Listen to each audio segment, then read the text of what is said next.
Who is joining the race to be the 45th President of the United States of America? Good evening, everyone. I'm Linda Laurel. Welcome to Red, White, and Blue. Presidential Election Day may be a little over a year away, but as you know, the campaigns are already well underway. At last count, at least 12 Republicans and 4 Democrats have announced their intention to seek their party's nomination for president. Most recently, Texas Governor Rick Perry announced his presidential bid, former Governor Perry. This will be Perry's second attempt at seeking the Republican presidential nomination. But he is not the only Texan on the presidential campaign trail. U.S. Senator and outspoken Tea Party Representative Ted Cruz launched his campaign back in March.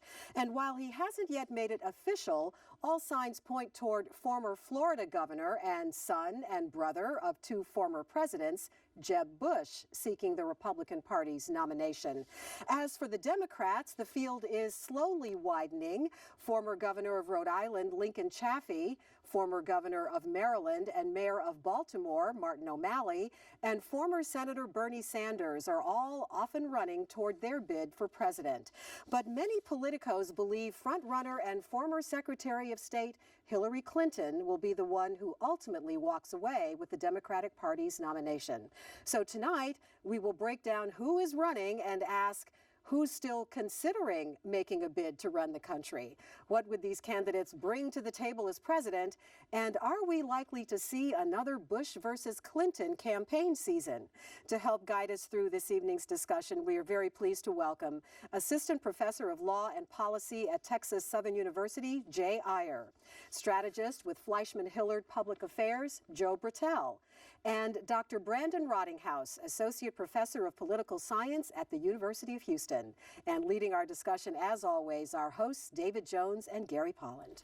Well, thank you very much, Linda, and I want to welcome our distinguished guests. And the fact we're talking about the White House early on, I guess it's because the campaigns are starting earlier than ever.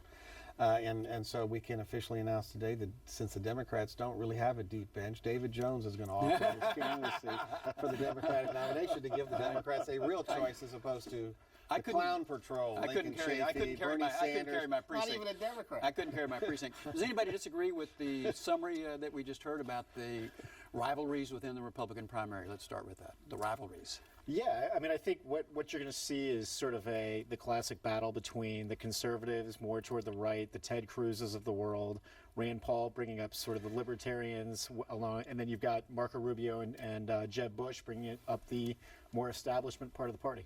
Bringing up the rear? We'll see. I think that the party is in danger here of tipping over the outhouse. They really need to figure out a way to be able to keep this under control. The problem is that they've got so many people running, going in so many different directions. You can make a case for many of them, and I think that's a real problem for the party where they're going to be battling it out through mid-March, I think, and that creates a nominee who's going to be behind the scenes and behind the game when it comes to trying to battle Clinton, who I think is probably... So, Jay, if you're getting the hand of the deck, would you rather have a choice like the Republicans, or a coronation like the Democrats? Well, usually it's the other way around, right? Mm-hmm. I mean, traditionally the Republicans have had kind of the next person up. The runner-up in the previous election cycle becomes a presumptive nominee. This is the most wide-open Republican field we've ever had.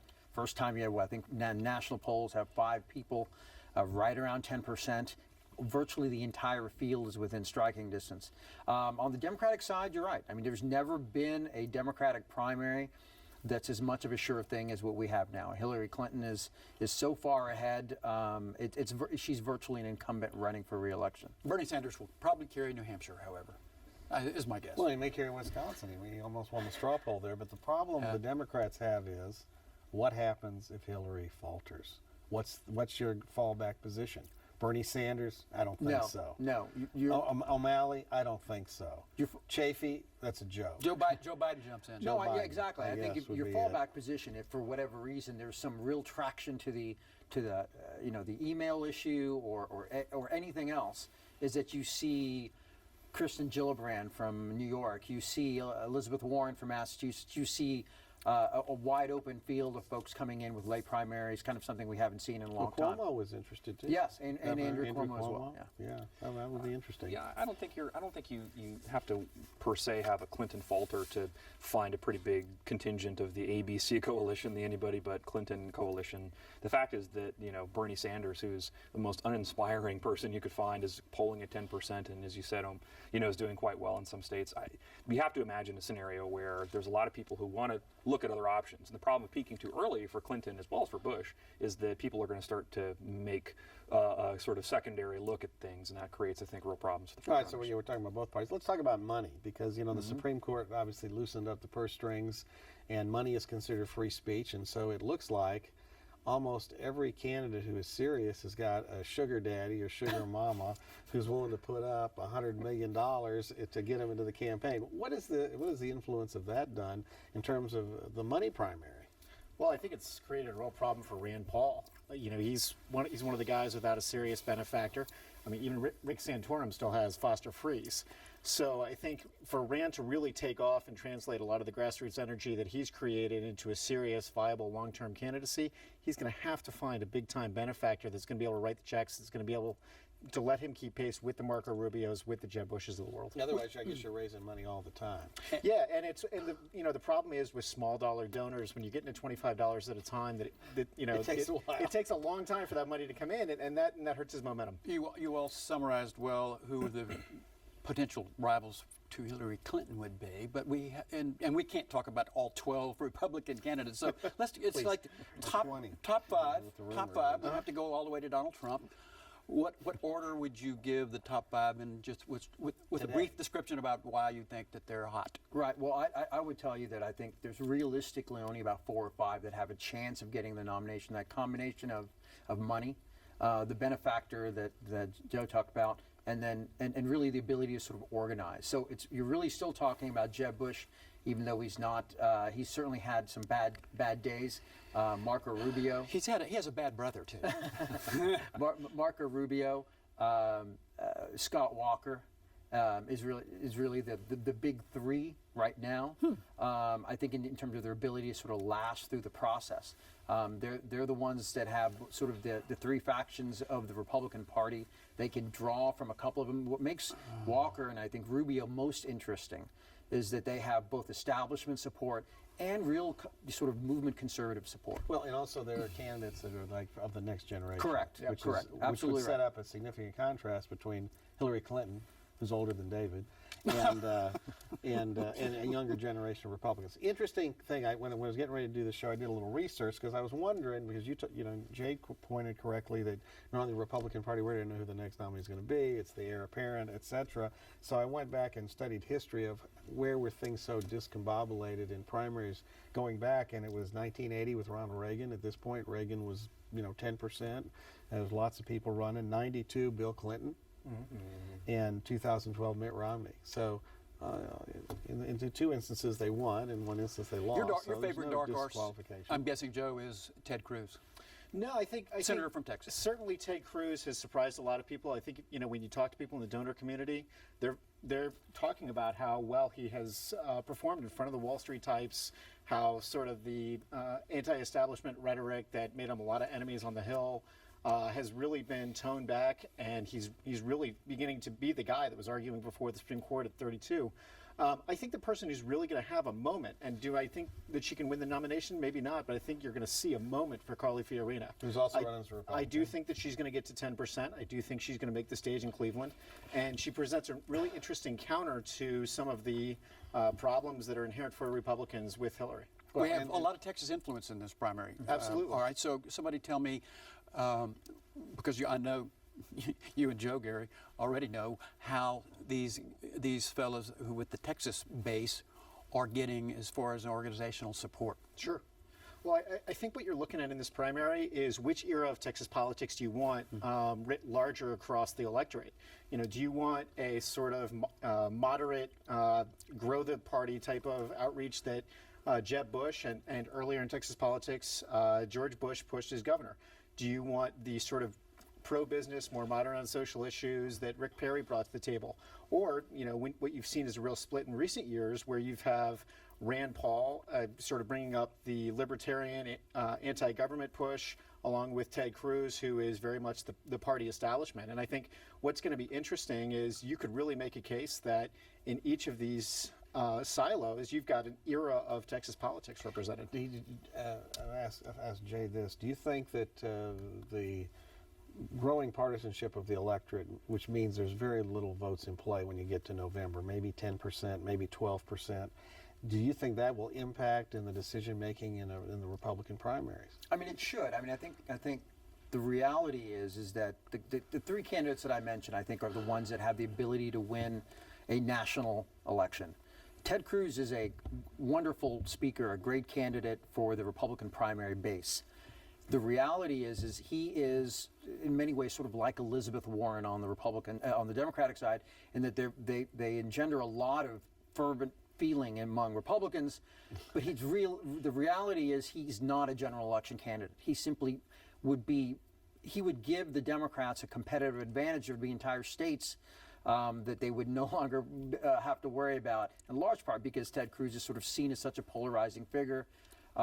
He energizes Democrats in a way that maybe Hillary Clinton doesn't even do. So what you're saying is he energizes Democrats and Republicans. Absolutely. I mean, the reality to me is the guy who is the most intriguing candidate in this field on the Republican side is Marco Rubio, because he's the one guy that he takes states in play. He changes the dynamic for the Democrats. Florida becomes much more competitive.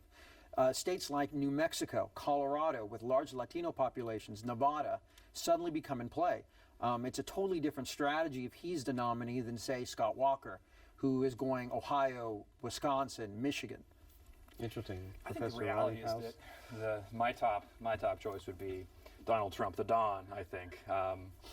I'm kidding. I think what Trump actually illustrates about this whole thing is that we simply don't know. There's the fact that he's polling the top 5 anywhere suggests that we simply are too far away from anything for people to make choices. It's all name recognition. That's right. And if you look at the favorables, unfavorables for a lot of these candidates, they're still half of them still have 50% of the people who don't have a favorable, unfavorable. This is a next March.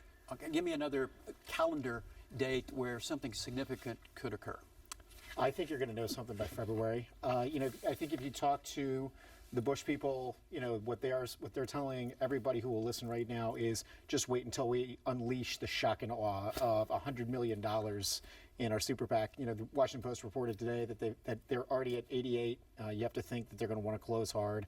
I think that certainly the Rubio people are saying, we are the next generation, we are new. I think, going back real quick, I think what's interesting is to look at the parallels on the Democratic side to what is traditionally a Republican problem. And that is that Hillary Clinton, in order to appeal to her base, may have to go to the left. And talking about a competitive advantage, I think that creates a real opportunity for Republicans to push out a message that is a little more voter friendly, grows the base a little more than in recent elections when being on the right. All right, so we talk about potential matchups, Professor, and Clinton versus Bush. Do you think that's an exciting election for the electorate? Well, I think that people who are in the middle might be excited. Clinton, I think, does, as Jay mentioned, really rally both sides of the equation. I don't think Bush does that. I think Bush doesn't really do that. I mean, he's not as exciting, and people are sort of familiar with things. And the fact that he's taking up positions that are pretty common, I think, is troublesome. They're still concerned about him appealing to the conservatives, and I think he's going to have a real problem sort of moving that forward. But Clinton is she's a superstar. I mean, she's you mentioned a magic word too in your discussion here, common. And Joe, I think you understand how Common Core could be an influential issue within the Republican primary base. Certainly. I think it's one of those issues on the right. It's one of those inflection points that on a debate stage, somebody like Ted Cruz is an absolute nightmare for Jeb Bush. And I think one of the fundamental problems that Jeb Bush has yet to answer, he's got a lot of boot left to fill when it comes to why. Why are you doing this? It can't just be because I don't want to be left out of Thanksgiving. But issues. Why is he doing what? Why is he running for president? Oh, I see. I thought why is he for Common Core? I mean, no. That would be another good question. Yeah, but I think that's what is Common Core, by the way. Common Core is a curriculum that has met with a lot of controversy. It uses unusual teaching methods to try and educate children. It's come under a lot of fire from the right. Yeah, that's because it forgets all the lessons of American history. For revisionist history would be one big reason. And Jeb Bush has been a big supporter, and so it's an issue where not only is he going to take fire from a guy like Ted Cruz, but the very popular and influential guys like an Eric Erickson, like a Rush Limbaugh, are absolutely going to make his life very difficult on an issue like that. So, Jeb, I think more than anything else right now needs to tell people, why am I doing this? It can't just be because it's the family business. There has to be some sort of compelling driving reason, because I'll tell you what, Marco Rubio, Scott Walker certainly have already told people why, and it's already starting to catch on. So the Republicans have basically a business establishment, and they have sort of a moral majority establishment, if you will. The Christian conservatives, I hope that no one disagrees too much with this part of the analysis, but what I want to know is which side is going to prevail, and will the Export-Import Bank vote that is coming up be something that people should look at, because Texas is a huge beneficiary of the Export-Import Bank, and yet Texas congressmen are trying to kill it. Well, I think that, quite frankly, most voters, even those who are really politically interested, couldn't tell you what the XM is. I know that Jeb Hensarling, my former boss, is certainly leading the charge on it. I think, if you look at TPA, TPP, it's big news in Washington, it's big news on the Hill, but I think, honestly, people are more likely to vote economic issues. Going back to the core of your question, look, the Gallup poll taken earlier this year says that only 45% of likely voters list themselves as strongly conservative. I think the Tea Party brand has sort of moved people off that idea of calling themselves as conservative, and I'd be interested to see what you guys think. But I think what you're going to see is really the rise of the millennial voter that is some mix of, look, I want a Republican Party that is active on the social issues, but also cares about the fundamental change in economics that those born in 1980 on have had to deal with. Well, but you're talking about, the professor talking about what David said about the Export-Import Bank. Change the name and say, how do you feel about corporate welfare, and how does that poll? It plays less well. People don't like the word period. But I mean, I think to Joe's point, like this, there's a real, I think, value for Republicans, especially newer Republicans in the field, to generate support among younger voters. So Rubio, Cruz do well among those voters, as well as Scott Walker, who is a kind of wild card in this. I think the underlying a lot of this is that, if this game becomes a kind of inside the beltway policy wonkish thing, it's going to be a real problem. And what has to happen here is the candidates really got to be able to sell themselves. And there aren't a lot of the candidates in the field right now that are really ready for prime time. And so we're interested to see sort of how things Hillary, go. by the way. I mean, Hillary is more experienced on the national stage, so she Still boring. Certainly boring, but that's part of politics, right?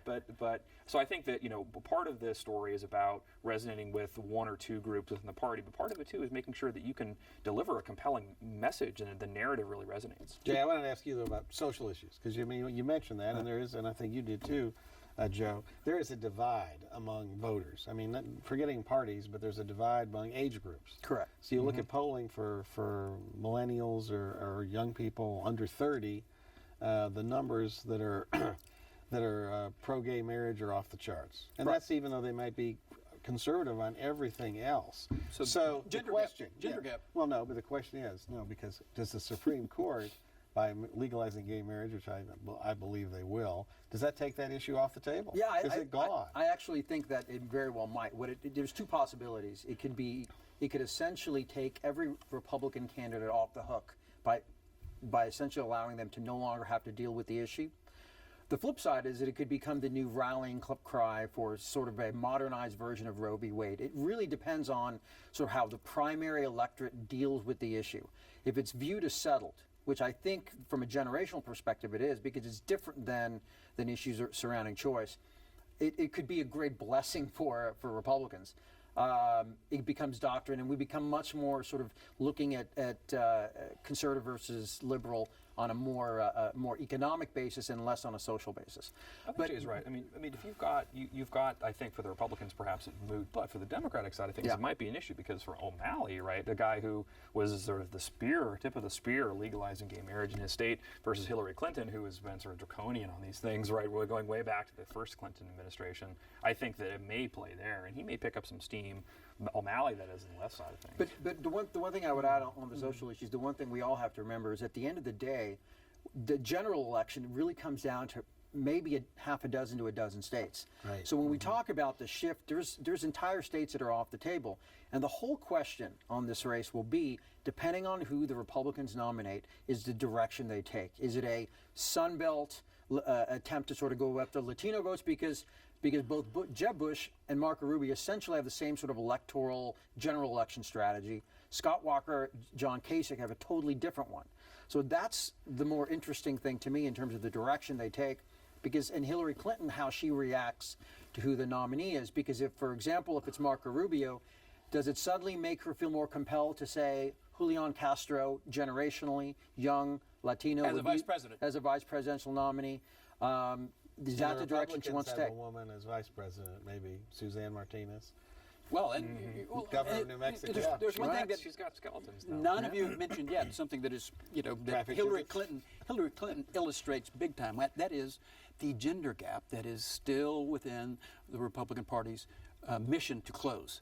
Which candidate can help close this gender gap? I honestly, I think that if there was one sort of argument that the 2014 election repudiated, it was the GOP war on women. You look specifically at the Colorado Senate race where Mark Udall staked his entire fortune on beating Cory Gardner on the war on women argument, and Gardner beat the pants off him.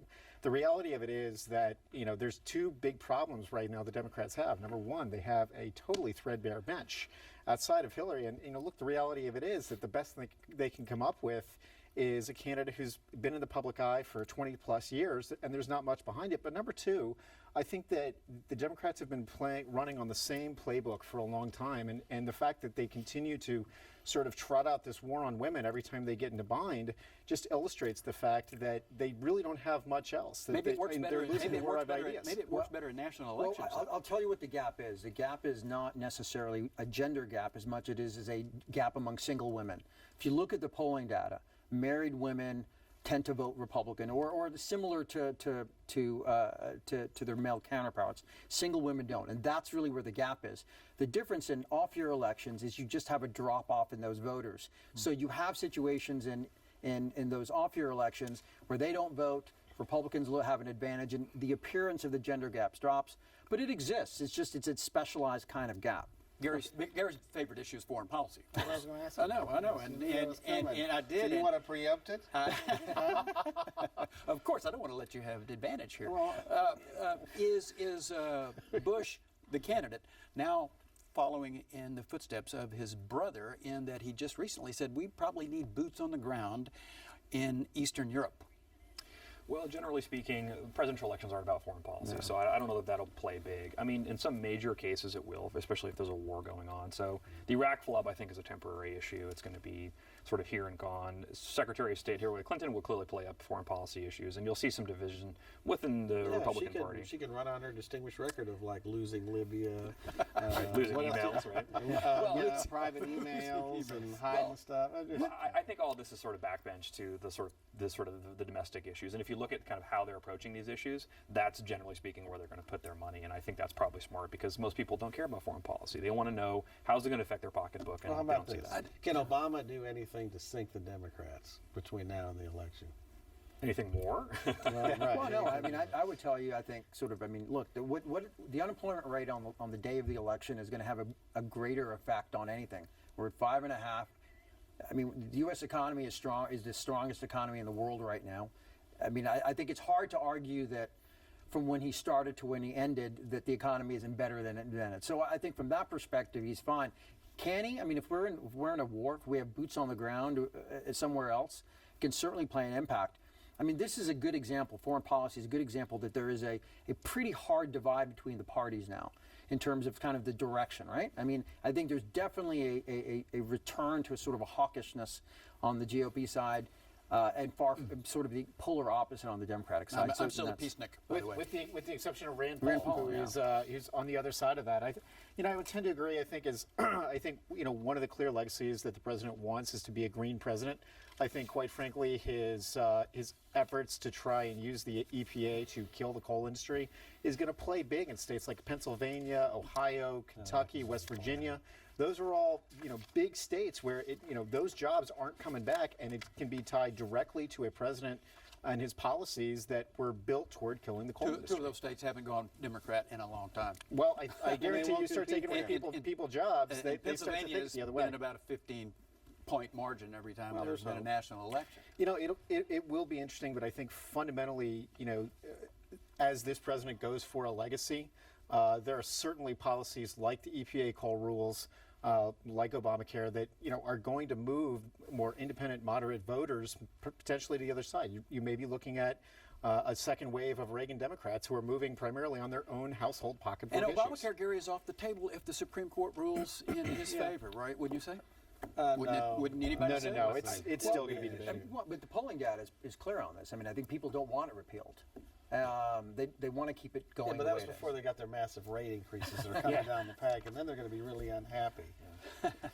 So the Supreme Court is going to Senate. rule that the Obamacare is still the law of the land. Is that your prediction? I mean, that's probably right, but I think that people hate Well, it as that'll much be as it, they hate David. That was the last political question. So you guys are off the hook. Oh, So, good. I worked that in. Professor Ridinghouse and Jay Iyer and Joe, thank you so much for coming. It was a fascinating discussion.